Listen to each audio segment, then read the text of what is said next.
And we are back with the fifth and the final segment of the GSMC Basketball Podcast presented by the GSMC Sports Network.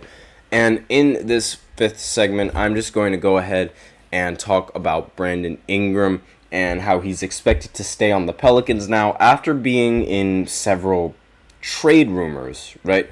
Because, excuse me. When the Pelicans were in talks of trading for DeJounte, or I should say when DeJounte recently got on the trade block, a lot of people assumed that the Pelicans were going to make a move for him, and if the Pelicans were to make a move for him, that Brandon Ingram would have to be involved in that trade. But surprisingly, the Pelicans were able to acquire DeJounte while also being able to keep Brandon Ingram, which is, again, it's very, very surprising for me. So here is, an article by HoopsWire that's saying that Brandon Ingram is expected to remain with the Pelicans. Now, this is according to NBA insider Shams as well, and as he's expected to remain on the Pelicans, this is according to Shams. The trade market for Ingram is limited since he's in the final year of his contract. Now, quote, "I'm told the trade market for Ingram is limited," end quote. This is what Shams said on the Pat McAfee show. And the fact that he has one year on his contract, and that's why teams don't want to trade for him, makes sense because, teams would be able to go out and search for him in free agency. But given the new rules and the new free agency rules and how teams, they're able to re-sign their players a little bit earlier than other teams can negotiate deals with those players, I think, while it makes sense to wait until next year when he's a free agent, I think you're also shooting yourself in the foot if you don't try to make a move for him early. Again, it's a double-edged sword right there. So it's you could possibly persuade him to leave the Pelicans, but at the same time, if the Pelicans show him the money, I don't think he's going to leave. And the Pelicans can show him the money first. Now, he was also one of the best scorers in the NBA. He averaged 20 points, 5 rebounds, and 5 assists, along with 0.8 steals and 0.6 blocks, while shooting 49% from the field and 35% from beyond the arc, as well as 80% from the free throw line. Now, unfortunately, the Thunder ended up sweeping the Pelicans in the first round, where Ingram averaged 14 points, 4 rebounds, 3 assists, 1 steal, and shot 34% and 25% from 3, which is really bad, especially for someone like Brandon Ingram. This doesn't increase your trade value at all.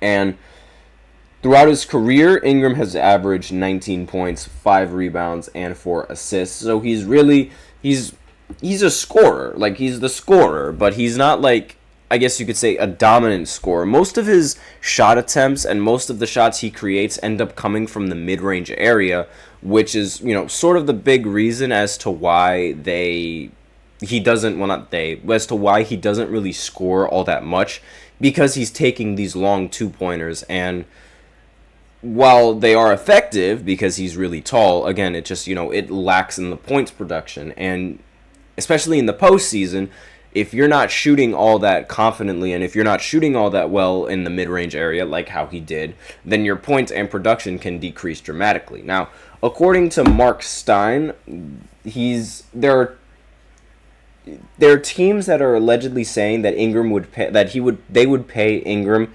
$210 million. Ingram, with one All-Star appearance on his resume, like Lauri Markkanen, has only 1 season left on his contract and is said to be seeking a 4-year contract worth $210 million. Now, given how Lauri Markkanen recently signed a contract that is worth similarly to that, I'm just going to go ahead and review Markkanen's deal. He signed a 5-year, $238 million contract. So the fact that Ingram is looking for 4 years, 210, roughly around the same amount, and roughly around the same amount for a player with a similar resume. Now, the Pelicans have made it clear that they won't go to those lengths to re-sign him, And while various teams have explored Ingram's trades since the offseason began in earnest, no other team willing to sign the 26-year-old at those numbers has yet to emerge, with league sources saying that Ingram's camp has also joined the efforts to find one. Now, Ingram is going to make $36 million next season, and the Pelicans haven't won a playoff series since acquiring Ingram from the Lakers. I know there's a lot of people that like to say that the Anthony Davis trade was a trade won by the Pelicans. That isn't true.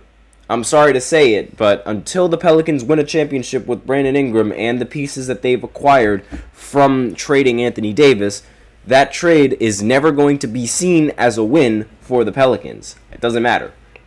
Now, again, they also acquired DeJounte Murray from the Hawks this season, and it appears that they will have a big four of Murray, Ingram, CJ McCollum, and Zion Williamson. So let me know in the comments what you guys think of this big four that they have. Do you guys think that it's going to go far, or do you think that they're just going to travel the exact same distance they traveled last year? I personally think it's going to be the same story as it is last year. Unless Zion can stay healthy, I'm not thinking anything is going to change. Now, I should also give an update before I end this off. France right now is up 83-71 against Germany with 1 minute left in this game.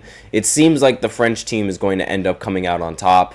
So, great game. I mean, not really a great game just because, it was kind of boring most of the time.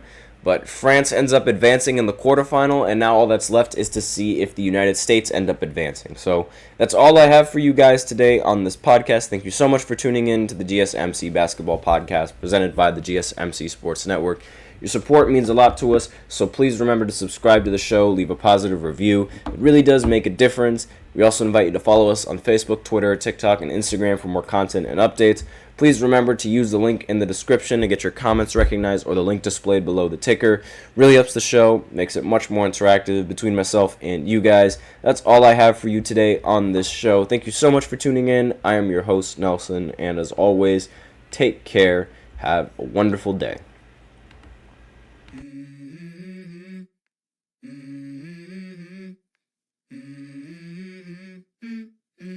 Let's go. I wake up to a little bit of drool on my pillow, feel like it's gonna be a bad day. Yeah, I'm tired of shit, and the coffee ain't hit yet. Damn, ain't that great. I don't wanna go.